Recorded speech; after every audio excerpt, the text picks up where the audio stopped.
Please feel free to raise your hand or interrupt or type a question in the chat if you want me to address something specific. I'm only going to do a little tutorial for maybe 20 minutes, and then there'll be plenty of time for questions, and I can stay on after the session if anybody has anything specific. So can you all see my shared screen, my Google Sheets agenda? Okay. This pretty much sums it up, and we're going to go through all of these steps and how-tos.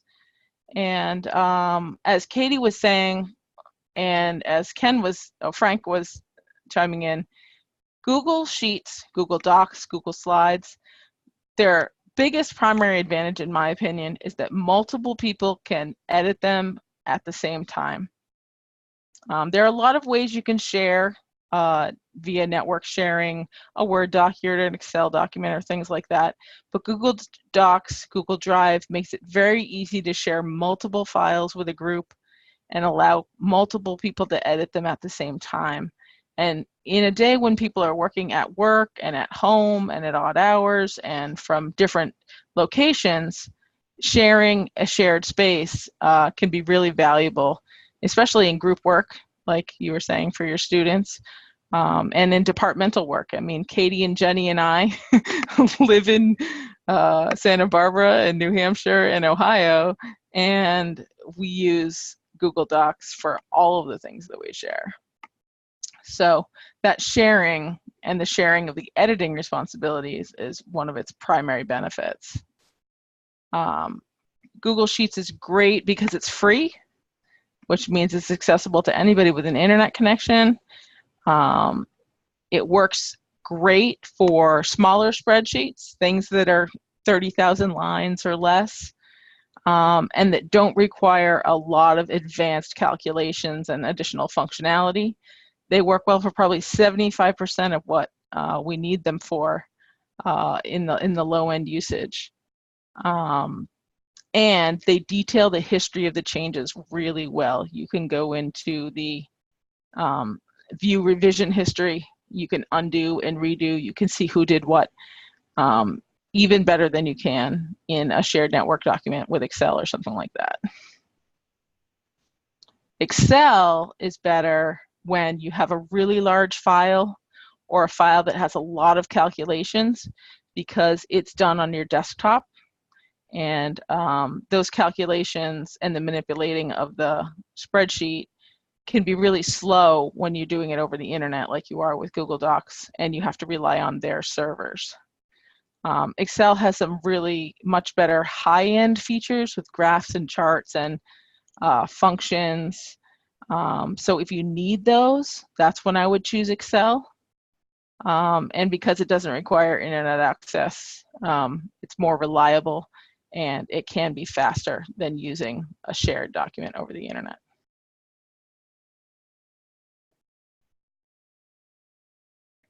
All right, so why don't we jump in? I use Google Sheets probably 5 days a week, but many of you might not use it that often. So I'm going to start right at the beginning and show you how I log in, how to start a new document right from scratch. You can come to Google Docs, Google Sheets, Google Drive via your Google Drive button in AU Direct, or if you're already in your email, in the little Google Apps button, you can jump to the specific application that you want. You can jump to Google Sheets.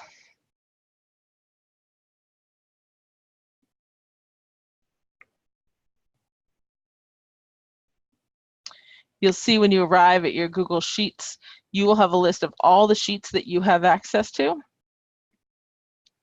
that are in your drive. And to create a new one, you can go here to create a new blank sheet, or you can go here to go to Sheets. I usually just click this plus sign and create one. You can also get there if you're in your drive.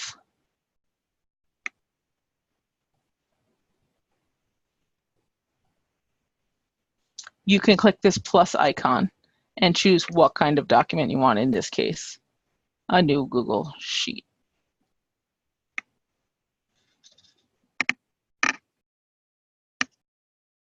All right. When it opens, this is the generic way it looks. It's very similar in Mac because it's browser-based. So if your browser area up here might look a little different, but everything in the window should look the same. And you just name your document by giving my AUAT Google Sheet exercise. All right, and that becomes the name of your document. You'll see up here, you can make it a starred document, which means a favorite of yours, or you can use the Move tool to move it into a subfolder or to a team drive. So you'll see right here in my drive, and I'll just close this one, in my starred section, which is my favorites, Google Sheets AT session. This is the new one I made yesterday. Because it has a star on it, it lands in this directory. And it just makes it easier to get to. Okay. And if you have the star selected after it's fully loaded, you have to wait for this little working icon, you'll see there's a yellow star on it. And how many of you use Excel? Anybody who's got a video can just raise a hand. Fabulous. In this case, it's very much like Excel. You can simply type in your information. You can copy and paste it from another location. You can highlight a row by clicking on this number, and that'll allow you to, say, bold the entire row or make the font bigger in your top row, or do a background color in your top row.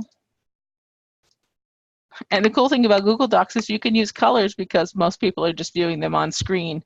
You don't have to figure that they're going to be printing them out on a black and white printer. Okay. Now,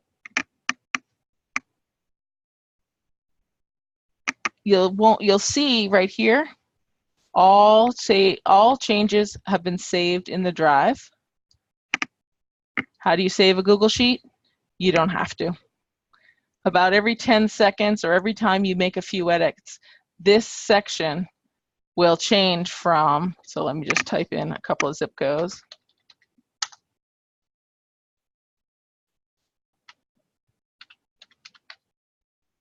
You'll see every time I go, saving, and then it ends up all changes saved in Drive. So that's another great feature of Google.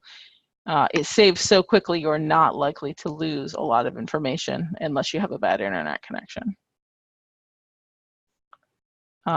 You'll notice here that I've got numbers and letters in these columns.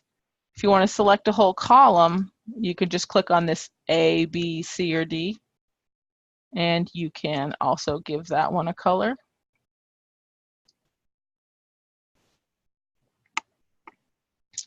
You can hover here just like Excel to stretch open a column or to close a column. And you'll see that my columns are pretty wide open. I'm going to make my font a little bit smaller, and then it's like, all my columns are too wide. So in Excel, if you just highlight them all, and in Sheets, and you double click any line, it shrinks all the columns to the widest point. So instead of having to manually stretch each column, you can shrink them to their smallest and just make the ones a little bit bigger if you need it. Anybody have any questions on creating or saving or naming a document, or the basic functions? All right. Someone wrote, I have a sheet in a shared drive. do I always have to go there first to get it?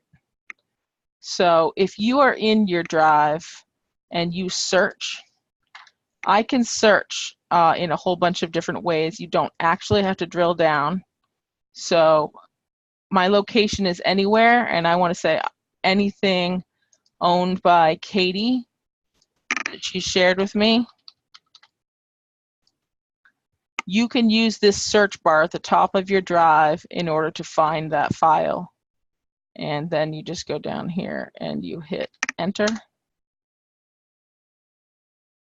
And this will show me, this is in a shared drive with Katie, this is in a shared drive with someone else, this is in a shared drive with someone else, but they all meet the search criteria. So no, you don't have to drill into the shared drive. And again, you can use and activate this little star on any Google Docs if you want it to be easily accessible and land in your starred document. Bonnie, if I use the star, because I work on a sheet a lot, but it lives in a shared drive, why doesn't it keep popping up on my screen when I want to, like as a today thing?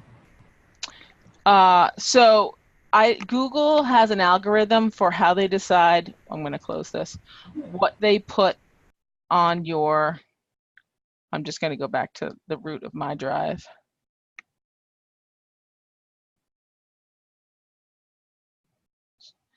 This quick access bar has an algorithm, and they don't tell us exactly what it is.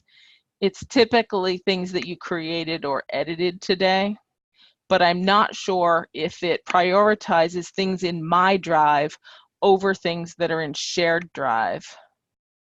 And that may be why they don't pop up in your quick access bar that easily. The shared drives have slightly different functionality, and sometimes it's hard to tell why you can't find something. And so I will use, sometimes you can do some color coding of your folder. Maybe I might have to be an administrator in here in order to do that, but I can add this folder to my starred folders as well if you want to find something a little quicker. Now, Suzanne asked me, can you show that one more time? Suzanne, what would you like me to show again?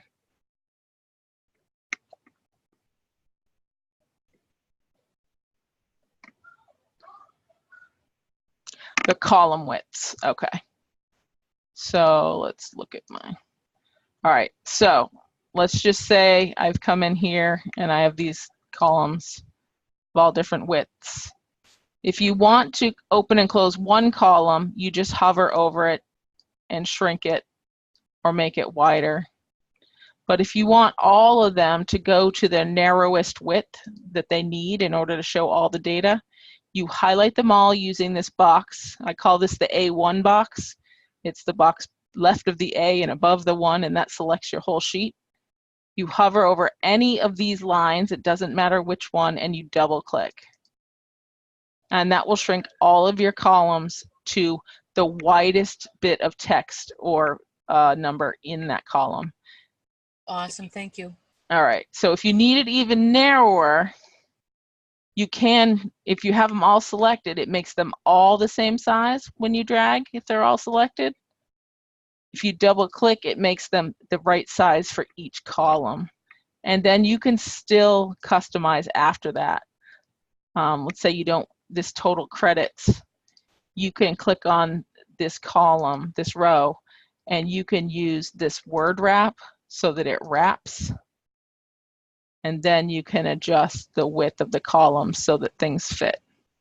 You can also adjust the vertical alignment, so you can bump them all up to the top or down to the bottom.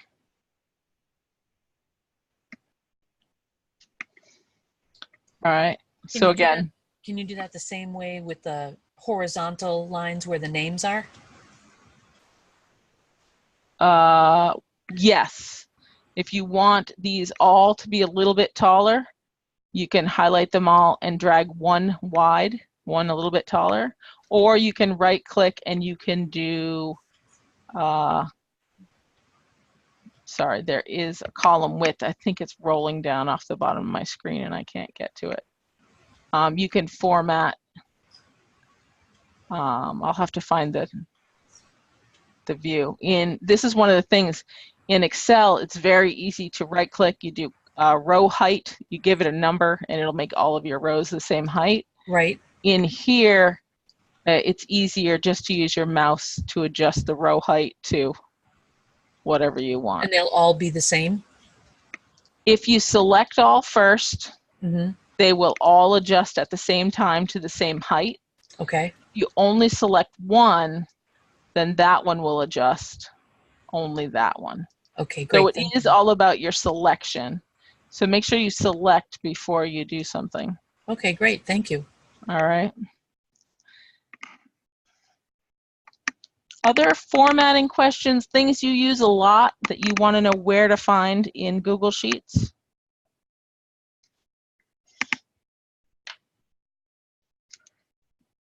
If so, jump in at any time.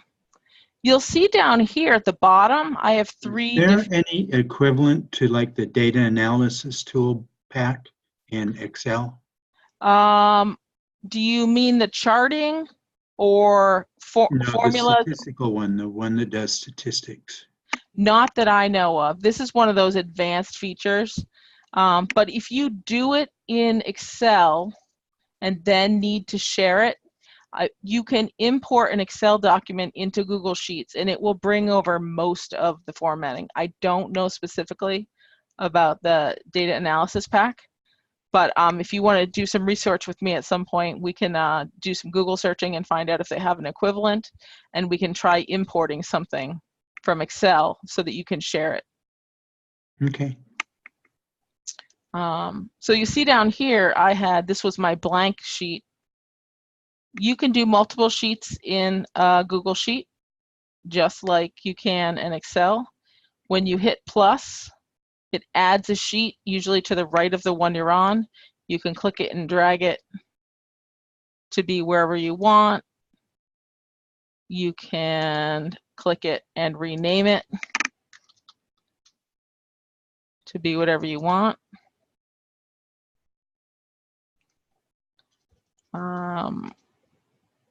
You can highlight these things and add border options, just like Excel. So 90% of the formatting options that you can do in Excel, you can do in Google Sheets. Now you'll see sometimes we have problems with start dates, with dates and number formatting. By default, these ID numbers have zeros at the beginning of them, but they're not showing in this column. And in New Hampshire, our zip codes, and in Massachusetts even, our zip codes start with a 0, but you're not getting this. So if you're using your Google Sheet to do mailing labels, if you don't see the 0, they won't print out right. So this is where you have to use your formatting tools. You can format these numbers to be plain text. So if they're plain text and you type them in with a 0, the 0 will stay. You'll notice it didn't add it back onto those. And another way to work on that is you could format this as a number with some more number formats. And for zip code, you use this one, which is, I want all 5 digits to show in every number. And that did add the 0 on, even though I hadn't typed it in here. Same thing for ID number. Click on the column, you format the number. These are the ones you've used most frequently, so you can just pick one from that list, or under more formatting, you can look at some of the suggestions that they have if you want. These number signs mean no leading zeros, but if they're there, insert a comma, that sort of thing. Now, these numbers, I just applied a 5-0 number format to them. Didn't do anything because they already have 5 numbers in them. So I need to make a custom one for a colleague ID because we have 7 digits in our colleague IDs. So I use 7 zeros. I hit apply.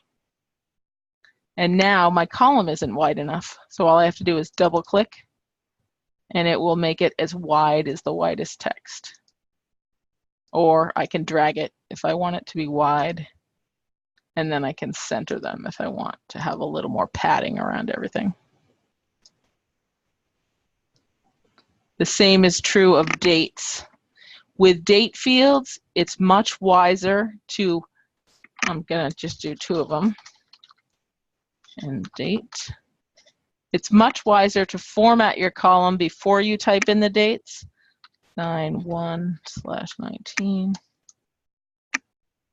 9/2/19, 9/5,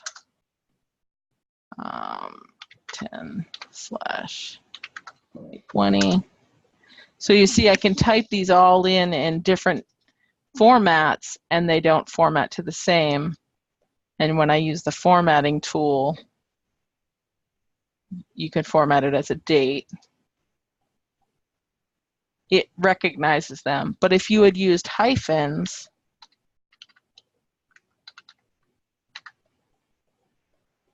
you have to just make sure that your formatting is pretty close to a date so it will recognize it. If you do your date format in the beginning, everything comes out pretty slick. You see it added the year for me. I just typed in 9/2 and I didn't even have to type it, just assumed this year.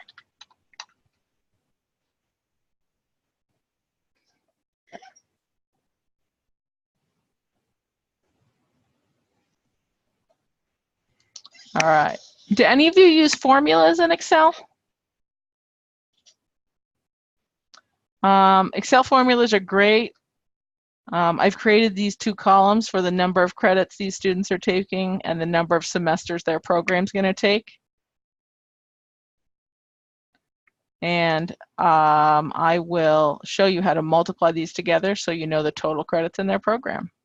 And this is the same as Excel. There's 2 ways to do it. You can type in the formula, equals, this is cell C2 times D2, and then you hit enter. Or you can do equals and click on the cell multiplied by this cell, enter. So someone asked, how do you copy a number all the way down a column without it going sequential? So in this case, if I grab this 3 and I want to do a bunch of 3s, I use Control D for fill down. Want to check. I have trouble finding where all these things are. I like to go to the help and I say, how do I fill down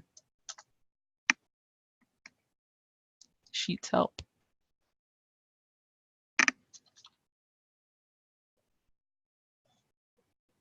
So it'll show you the fill down shortcut.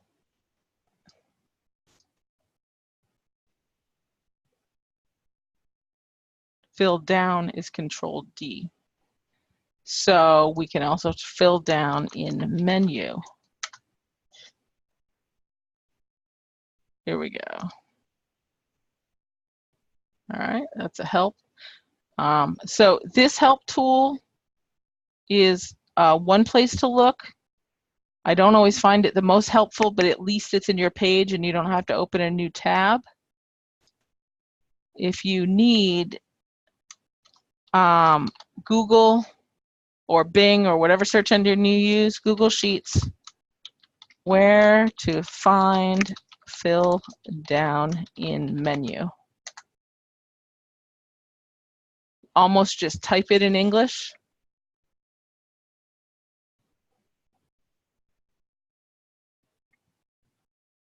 Where is fill down in Google Sheets? If you double click the little blue square at the bottom right of a selected cell, or arrange, this will automatically fill that cell down to the end of a block or populated cells on the left. Or you can use Control D. Let's see if they can find it in the menus.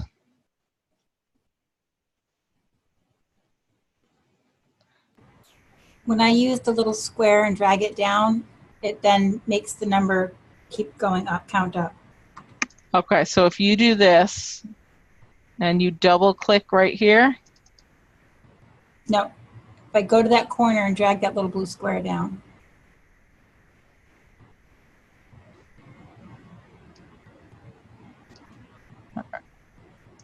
like that. Yep. Now, if you do that in a cell which has a formula in it, it should do it for the formula.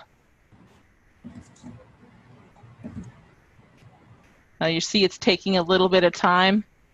That's one of the, in a spreadsheet this small, it only takes a couple of seconds. But if you were doing this in a big spreadsheet, that could take a little while. And that's one of the pros and cons. Carolyn, I have the same issue that sometimes what I do is when I grab that corner and I drag it down, it goes 5, and then the next one goes 6, 7, 8, 9, 10. Yeah, I'm trying to think what kind of number I have in there that it's done that for me. I wonder, so I I'm gonna, did it for a date earlier today. I had the date as 9/1, and I dragged it, and then it went 9/2, 9/3, 9/4. do you know what you had above it? No, I tried to look, but I'm only seeing your stuff on the screen. Yeah, I know, if you only have one monitor. All right, let me see if it happens with the date field. See, that did work. Oh, no, see, it went, Yep, that's what I mean. It did the thing, not that you wanted. Now, I'm gonna take this, I'm gonna do this, and now I'm gonna do Control D for fill down. And you'll see Control D keeps the same number. These are some of the behaviors, and Google changes them. When you have a product like Microsoft Word on your desktop, you have the version you have, and things don't change from day to day. A few weeks ago, I was teaching a training session on searching in Google Drive, and I had practiced something on the Friday before my session, and the Wednesday of my session, it didn't work like that anymore. There is no update version, or you have to buy a new version. Sometimes things just change and are not exactly the way they were before. So I wonder if 1, 2, 3, 4, 5, if I start a sequential numbering and then I keep dragging it down, in that case, it didn't do it. But with a date, it decided it was going to move them up. Now, did you just drag that down, or did you use Control D? In this case, I clicked on it. I hovered over the right corner, and I dragged down and let go. Bonnie, in Excel, I think if you grab the first 5 cells, 1, 2, 3, 4, 5, and then drag, it'll continue the numbers sequentially. So if I do that, and then, Yeah, there you go. right, that's the difference. Yeah, so with a date, you only had to collect one number. I think if it can establish a pattern, so let's do this. All right. I'm gonna just clear those out. And this isn't great contrast, so I'm just gonna remove the background color. Let's see if it can establish the pattern I'm trying to do, and if it'll just do even numbers.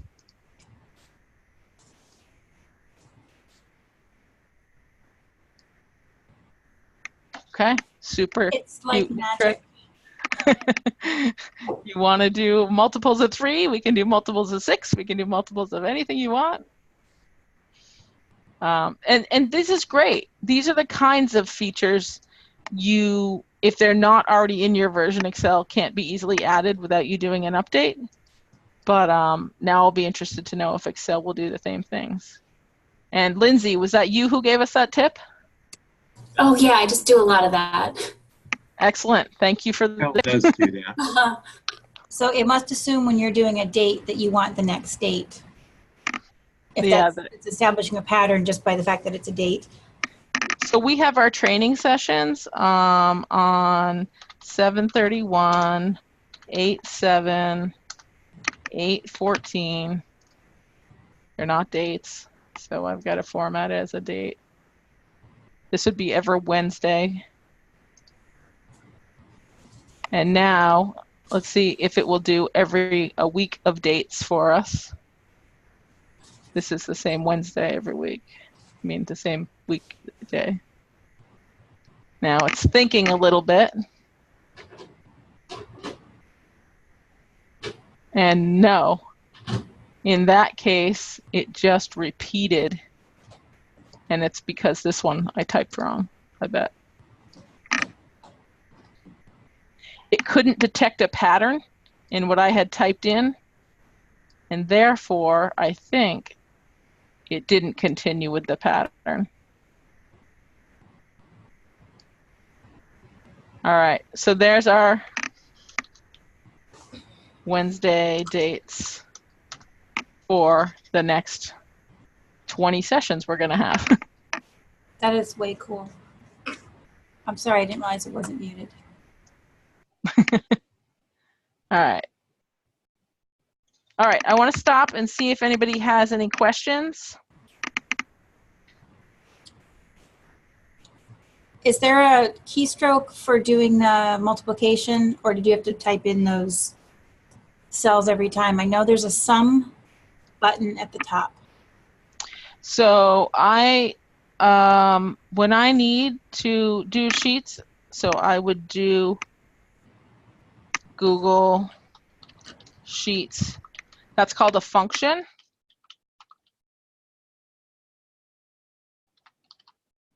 You could do something like an average, for example. Slightly slow internet. Maybe I'll close a few browsing windows.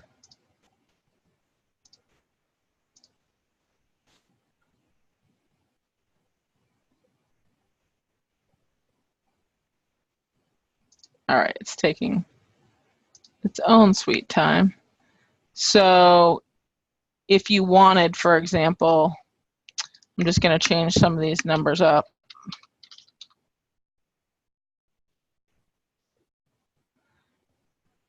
There are different functions for different things. So you can do the average equals AVG. And then you can just highlight all the things you want to average and close them. So there are different types of helpers. It doesn't like that, so. But if in column F you wanted to add columns D and E together, you could just use that sum button, correct? Yes. So here's the average. Yes, there is not, here's the, you can count, max, min, and you can dig through all these other operators and functions that you can use with a little prompt. Here's average. You can add dates, so you can say add 30 days to this date. And formulas is definitely, we could spend an hour on formulas alone. But yes, this little sum button is where you can find some of the more popular functions. What if you need to subtract? So I usually do that. Let's do this a different way. Right click, insert one left. If I want to subtract the number of credits this semester, I would just do equals the total credits with a minus sign, the number of credits they're taking this semester, and hit enter. Now you'll see I've got weird number formatting on this column. So you can format just as a number.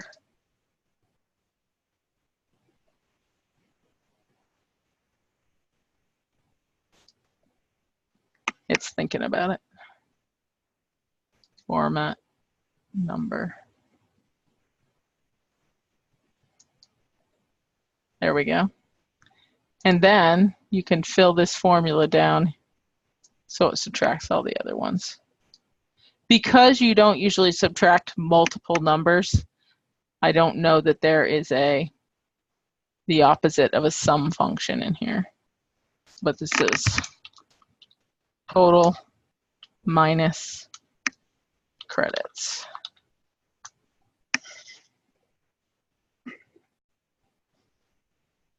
All right. More format questions. How about if we sort? So if I want to sort these, I'm going to put some more names in here. Oops.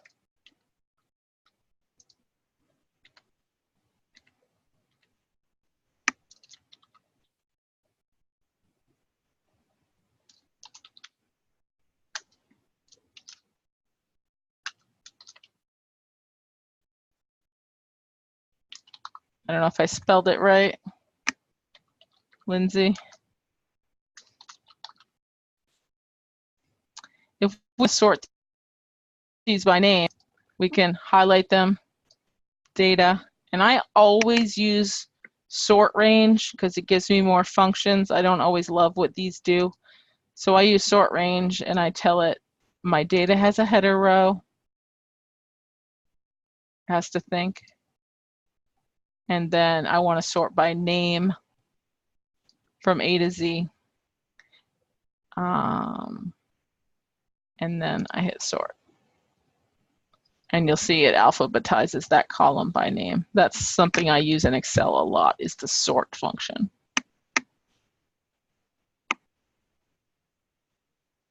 All right. Why wouldn't you just select that column and then sort? And You hit- can if your sort is that simple, a one column sort. In Excel, it errors out and tells you, do you really want to sort this one column or do you want to sort all the data that's connected to it? So my habit is to select all, and then you can use this sort by this column if you're just sorting by one column, but I'm usually sorting by last name and then first name. So my habit is to use the data sort range feature. What are those numbers that ended up in column A? I just used column A to see if Excel would count by twos and not count by ones when we were trying to do the fill down feature. I wanted to know if it would recognize that 2, 4, 6 was a pattern of even numbers and continue. And you'll see when I sorted, my header row went to the bottom. So I did Control Z. My favorite keystroke in all the world is undo, your Control key and your Z key, because it undoes a lot of mess ups. So when you are sorting, if you highlight that header row, it likes to move the header when you use these sort sheet.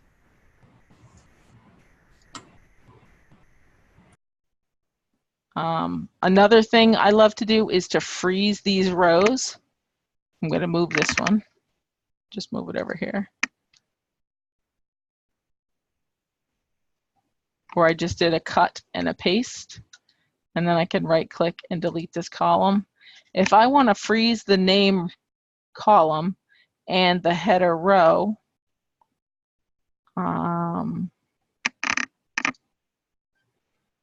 it's under View, Freeze, one row. And now you'll see if you scroll down, that header row stays where it is. And you can also view, freeze one column or two columns up to the current column if you're in a different column. And you can vertically freeze that one so that when you scroll to the right, your top and bottom stay where they are.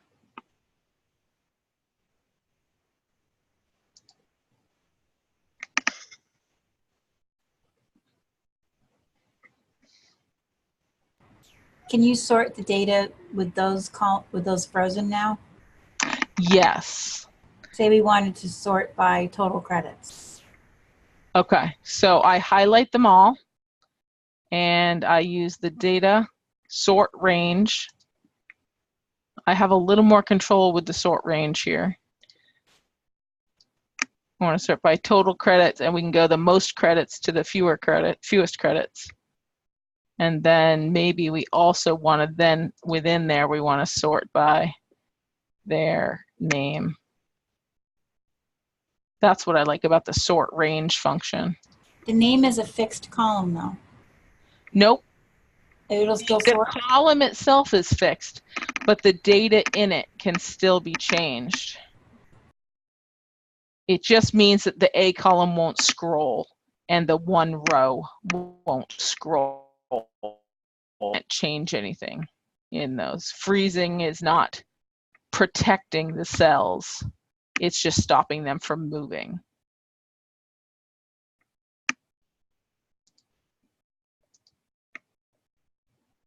Okay.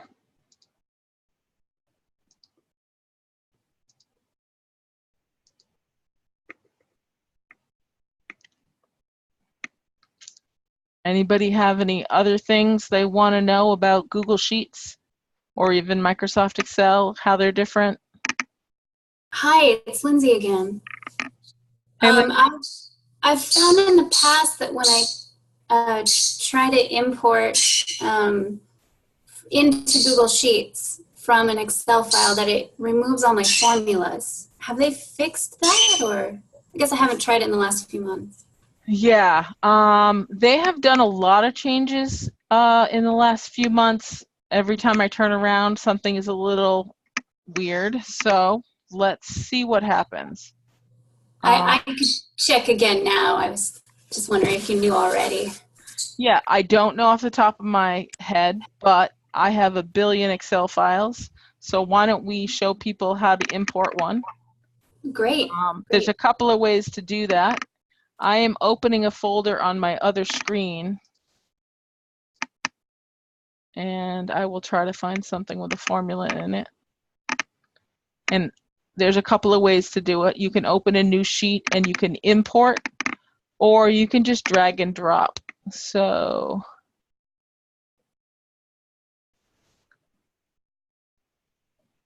I'm gonna look at, I've got a document called Lunch Co-op here, and I'm literally, you see, just dragging it into my drive.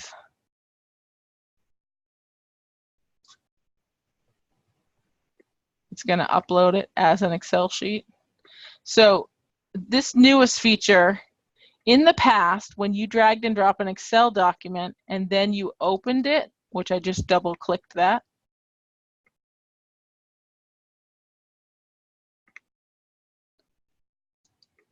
it would ask you if you want to convert it to a Google Sheet, but you can just open it with the Google Sheet. Okay. And it doesn't change it from an Excel format to the Google Sheets format. It's still an Excel document, and it allows you to edit it. So Google Sheets now is a tool that can edit Excel documents. And I'm going to check my original Excel document, because what I'm seeing here is that I used to have a formula right down here that added all of these up, and I believe it's missing. So I think, Lindsay, you're right. I think they're still not importing. Now, I have had formulas import in the past, but I wonder if it's just from copying and pasting. Well, Okay. Go ahead. Okay. No, that's it. Thank you for checking. All right, so I'm going to put a formula in the Excel version of this document that I just showed you.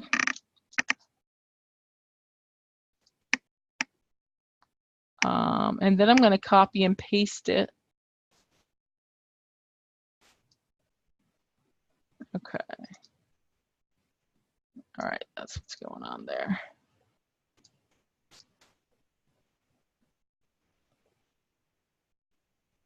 It's just thinking for a minute. Copy. Here we go, paste. All right, so in this case, I put this formula in Excel and I copied and pasted it. I'm gonna close the document and I'm gonna try to bring it over just like I did before. I'm gonna get rid of this document. I'm gonna right click and remove this.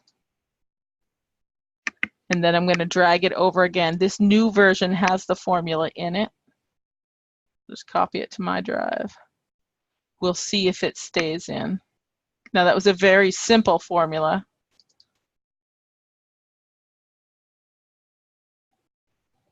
And so in this case, the formula did stay. Open with Google Sheets. Fingers crossed.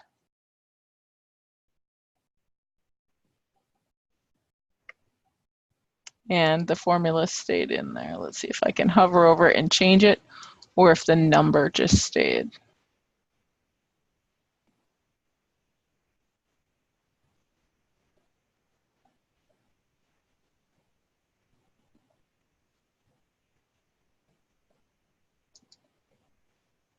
All right, so here's the formula. Now, I would expect if you use some advanced formulas in Excel that Google had a different formula. They're mostly using the same set of criteria and formulas and functions in here, that they'll stay, but some more testing. Interesting. Thank you. Thank you. Oh, no problem. Yeah, this is my lunch co-op if any of you want to join me. This was late last year when it was cold out. All right, more questions?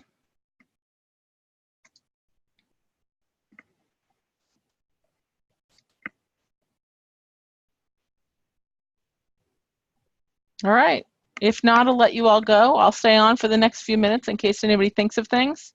And thanks for coming. Feel free to let us know if there's a session you'd like us to do again, or a session we haven't done before that you could use help with something. There is one thing that we might want to warn people about if they're using the docs. Sure. And that's if they have students that are writing different sections, like I'll have one student writing an introduction, another the method section, and so forth, that they should copy down whatever changes they make to a Word file, because another student can use that Wayback feature, go back a couple of days, and it undoes what other students did. Yeah, the revision history.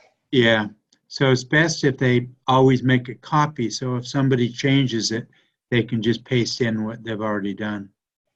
You're absolutely right. There is power in sharing these documents, and there's also danger in sharing these documents. You have to trust the people that you give access to. Under File in both Google Docs and Google Sheets, there's a version history, and you can see the version history. It's taking a minute. And you can go back to this version and restore this version, and it will get rid of everything I did today. Now that's great if I ever want to run this session again and I don't want to have all that formatting already done for me, but it's not great if you're sharing a project with your team and they go back to an earlier history and yours gets cut out. Thanks, Frank. That's a great point. So also maybe this just opens up a little topic of be careful when you share a document. This document is only shared with me, but you have all sorts of options. I can add Carolyn and Lindsay and whoever else. And there are 3 different types of sharing. They can edit the document, they can comment on the document, or they can view the document. All right, and I won't send the message, but I'll just add those. This allows you to share a document and let people see it and not edit it. And the commenting share allows them to comment on a cell, but not to change that cell. So you can just see their comment and you can decide whether to change it or not. So being careful when you give people permission to share a document is another good way of protecting your content. Now Lindsay's taught us something and Frank has reminded us of something. Anyone else have some suggestions for things that they've found useful or challenging?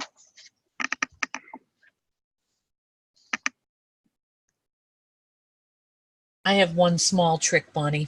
Okay, please share it with us. Sometimes when I'm working in cells, especially when I'm creating or putting in data, and sometimes I want to use the wrap function, but I want to use it in a very specific way. I hit Alt Enter, and it's almost like like sometimes when you hit return, it takes you to the next cell. Mm-hmm. If you use Alt Enter, it brings you to the next line within the cell.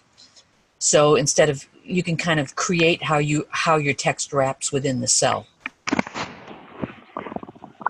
Thanks. That's a great tip.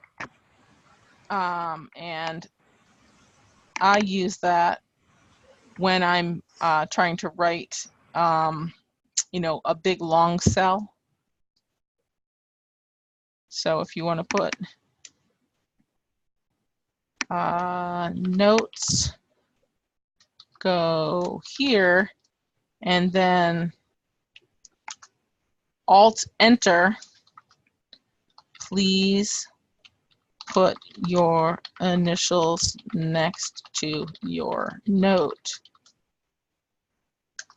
That Alt Enter allows you to put something on another line and not rely on it to wrap automatically. Excellent.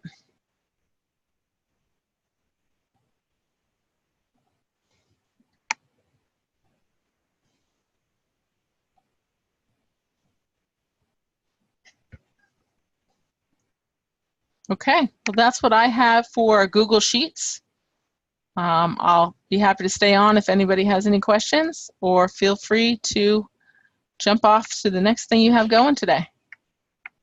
Thank you, Bonnie. I learned a lot. Thanks, I did too, actually. So I appreciate the community joint effort. This was excellent. Thank you very much, Bonnie. I appreciate it. Anytime, Suzanne.